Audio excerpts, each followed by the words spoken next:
You're listening to the M-Advisor podcast. I'm Paul Morton, a certified financial planner professional, helping physicians make clearer decisions about money and life. Discussions in this show should not be construed as specific recommendations or investment advice.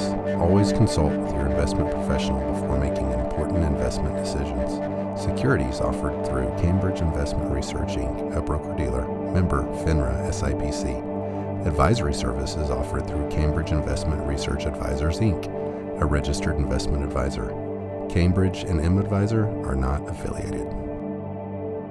You're listening to the M-Advisor podcast. The M-Advisor podcast comes out on payday, the 15th and 30th of each month. I want to talk about uncertainty today. And with financial planning, uncertainty can seem like the villain that you're essentially fighting. You're solving for this component of uncertainty. And so it might be putting together some projections or some formulas for how much do we save to wind up at this point, and then how much is this ending value of money that we've saved up, how much is that worth in number of years from now? Let's say 20 years from now. How much is $1 worth in 20 years? A question like that creates a significant amount of uncertainty because we don't know if the value of $1 in 20 years from now is going to be anywhere even close to the value of $1 right now. We just think that the value of the dollar is going to erode based on inflation. And we can calculate what we think is going to happen with inflation, but we are not sure. We're not certain. We're not certain of what tax rates will be in 20 years. We're not certain what the stock market is going to look like in 20 years. The only thing that we know is that probably everything that we think could stay the same is probably going to change. And the things that we think will change will change. So the only thing that we're probably pretty sure of is that things are going to change. And that creates some uncertainty in our lives around money, around saving, around planning, and things like that. So it seems like uncertainty is this big villain, and we have to fight this villain in order to, quote unquote, win our finances and win this planning game. However, uncertainty isn't the villain. It's the fear of uncertainty that's the villain. And where there is fear, you can bet that you'll find some predators. What I mean by that is that there are individuals out there, or companies, or businesses, or whatever, that will try to sell you certainty when uncertainty exists. And maybe even one step further, where fear of uncertainty exists.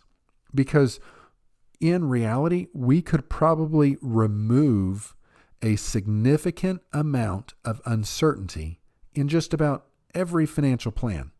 However, there is a significant cost to certainty in a plan. For example, we could say, I want to have $1 million in 20 years. And we could buy a particular product. It could be cash, it could be insurance, it could be an annuity that would either guarantee a certain rate or be a fairly safe assumption for that rate to get to $1 million.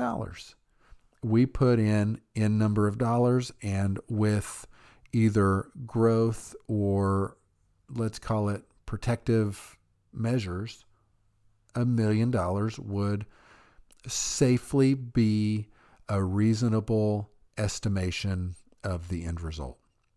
However, there would be a cost to that where there is certainty. And the more certain you are, in a lot of cases, the higher the cost.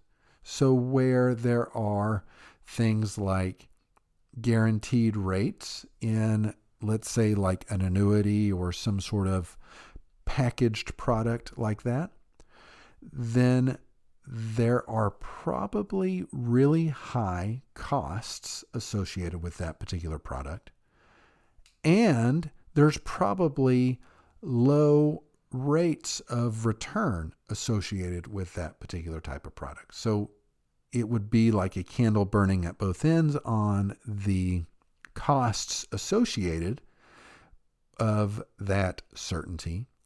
It would be both from a cost perspective, which would limit the return on the end result, and it would be a low rate perspective, which would also limit the return on the end result. So while uncertainty isn't necessarily the villain, it's the fear of uncertainty. One of my least favorite things to do in financial planning is doing a whole bunch of different projections for very nuanced situations. What if inflation changes? What if tax rates change? What if? And the only thing that I know when I'm doing any sort of projection like this, and so I try to limit any sort of projection that I do like this because I know it's a fool's errand. The only thing that I know is that it's wrong. We all know it's wrong. However, we feel good about checking those boxes. What if? But the reality is that if we are sitting down and we're talking about your finances, we're talking about planning for the future, we're talking about savings, we're talking about making the best decisions that we can with the information that we have in front of us, and we're reviewing it on a regular basis, making adjustments with new information or making adjustments as circumstances change in our lives, then we're not eliminating uncertainty, but we're increasing our chances of success.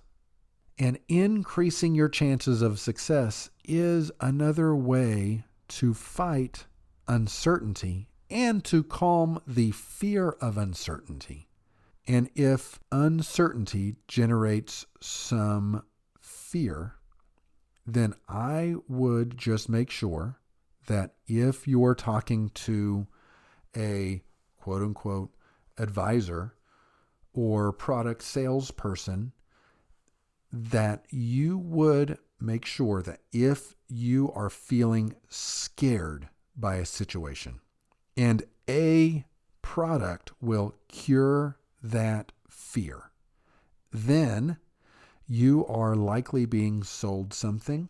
It's usually a transactional relationship, and you should at least, at a minimum, be aware and kind of be on guard that you're being sold something.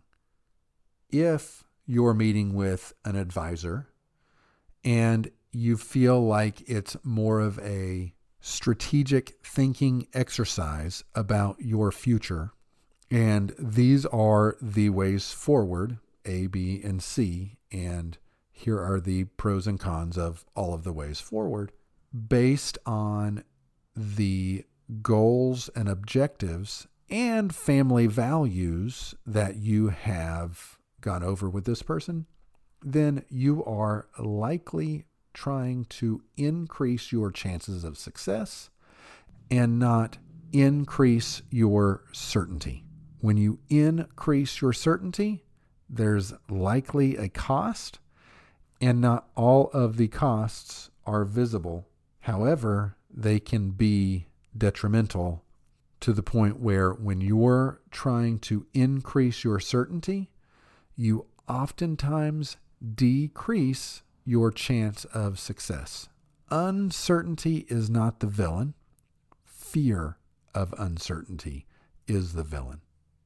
Thank you for listening. I'm Paul Morton with mAdvisor. mAdvisor helps physicians with their financial planning. You can visit m-advisor.com for more information.